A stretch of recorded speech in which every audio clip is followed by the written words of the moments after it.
Week 11 does begin tonight. And as I have been doing over the last few Thursdays, I am here to set the table for you to tell you what's at stake in this National Football League campaign as it reaches week number 11.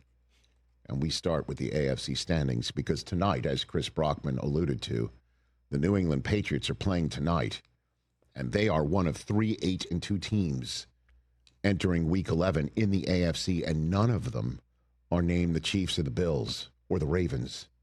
And those are the 3 teams that every single year everyone assumes going in has a shot at the 1 seed, or certainly Cincinnati if Joe Burrow is healthy. And then there's always that higher register. I don't know, maybe this is the year the Texans actually take over the AFC. None of them are 8-2.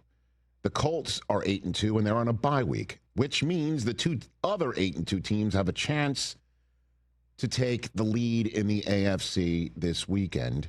And it starts on a Thursday night with the Patriots taking on the Jets.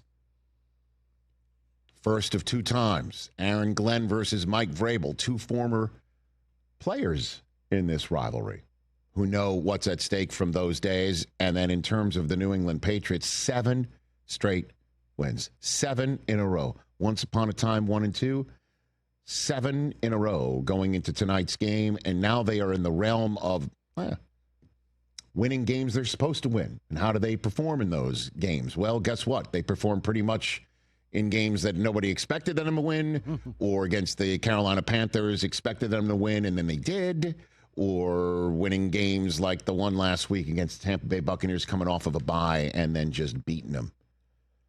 So they can win, and if they win tonight, they will have a half-game lead in the AFC over the Denver Broncos prior to their game against the Kansas City Chiefs coming off their bye week.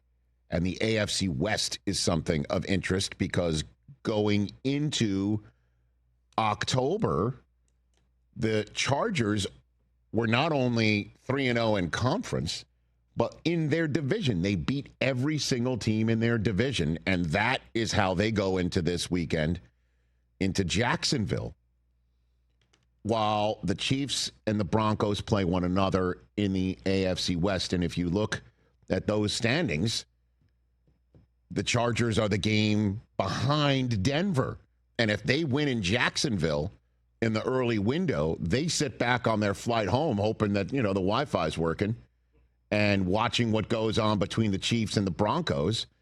And you could say that the Chiefs are in must-win territory if they want to continue their streak atop their division as winners. Mahomes has never gone into a playoff season as a wild card team, starting in that respect, needing to come from behind in this division 2.5 games out. Now they have Andy Reid, who, as you know, is the wizard of winning off of his bye. Denver has a problem starting offensively. On occasion, they have finished very well offensively. Didn't last week, but still won. Last year, as we know, Denver started showing signs with Bo Nix, showing signs with Nix, and Sean Payton went into Kansas City in one of those, Denver had him dead to rights, one of those Chiefs getting lucky games. Blocked field goal at the end. Even though those things aren't just luck, they are the residue of design. AFC West at stake this weekend in Week 11. Important movement there. The entire AFC North plays each other. The Steelers, speaking of the Chargers, coming off of that loss just up the road on Sunday Night Football. Rodgers looked brutal. The coach is asked about Rodgers' performance. How would you assess it? And he goes, how would you? We're wondering what's going on there. Defensively, they eviscerate the Colts. 1 week at home. Next week, they can't do very much at all on the road in Los Angeles. Now they're back home against a Bengals team that is coming off of a bye. And during the bye week, who returned to practice, having a window opened up? It's Joe Burrow. And if the Bengals want Joe Burrow to come back and play meaningful football and have them make a run for the playoffs, they've got to win this game. Because they'd sweep the Steelers, and they'd send the Steelers to 5-5. And everybody's been talking about how the Ravens are going to run them down. The Ravens, once upon a time, 1-5. They can get back to 500 if only they could go to the city that loves to beat them. Because this is where they once belonged, as we all know, Cleveland, Ohio, where the head coach, despite 2 Coach of the Year trophies in his case, he's on a hot seat. Kevin Stefanski sticking with Dylan Gabriel. Lamar's playing well, getting better each week. Can the Ravens get back to 500? Can the Bengals surprise the Steelers? Can we have a tie atop this division at 5-5 entering week 12 with the Bengals just a game behind, or will there be separation from the Bengals between the Steelers and the Ravens, or can the Browns surprise and give the Steelers a nice gift? That's at stake. And then you've got the teams that are sniffing it in the AFC. The Texans, looks like it might be another Davis Mills start for them. They're in Tennessee. They can get back to 500 like the Ravens. We'll talk about the Bills in a minute. In the NFC, what's at stake there? Nothing tonight, as we know. But the next game, when America sits down with the sun down, and it's a standalone game on NBC. The defending champion Philadelphia Eagles return home atop the NFC, taking on a Detroit Lions team that is atop the NFC North for the moment. Dan Campbell, Clark coordinator with his glasses, bringing his Lions in, coordinating up against Vic Fangio's defense that just sent the Packers into a tizzy at 5-3-1. That is a massive football game, and we're all wondering about distractions in Philadelphia. As you know, I consider the distractions for them oxygen. They're just practicing football photosynthesis there. You know? All the trees that are chopped down to make the newspapers and the headlines, providing that oxygen. They need to live. Know? Breathe again. And all the Eagles do is put the CO2 right back into the NFC and keep on winning. Football photosynthesis. What I just called it. Just made that up. Let's trademark it. That's at stake. The NFC at the top, because in the NFC West, you've got 2 teams that'll be battling it out beforehand for the right to tell the Philadelphia Eagles, you match us. You try to keep up with us, and the us are the Seahawks and the Rams, the first of 2 games between these 2 7-2 teams in the NFC West. Winner takes the lead in a big-time lead. 1.5 games. They're flat-footed tie right now. Whoever wins this game, 1.5. Ooh. 1 game in the win column.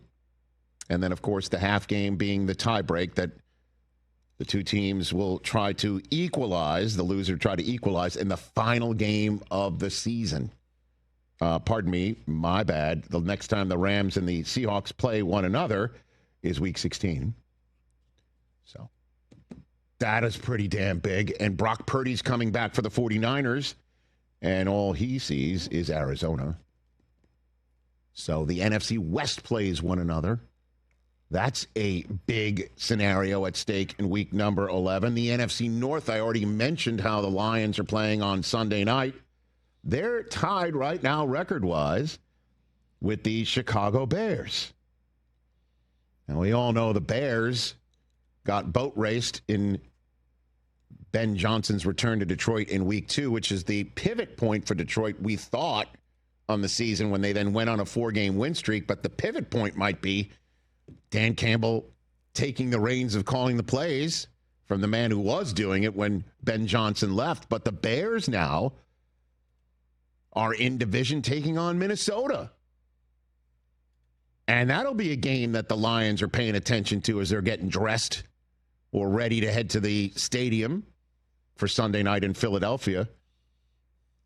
That's a massive game, because if the Eagles beat the Lions and the Bears go to Minnesota and win that game, the Bears can enter week 12 as a first-place team in the NFC North. Because even if the Packers win, they can't catch them. If the Bears win, while the Packers are taking on Jameis Winston, which makes Week 11 that much more interesting. Anytime Jameis is active, makes it more interesting. He's out there quoting Hamilton yesterday. Why would he not be? The Bills, as I mentioned, now let's take the pin out of there. They're taking on the Bucs. The NFC South, in my estimation, is not really up for grabs. I know the Panthers are sticking around. But at some point, the Bucs are going to get healthy again. And all they got to do is just win games like this, which is a tall order. But which team are the Bills? Who are they?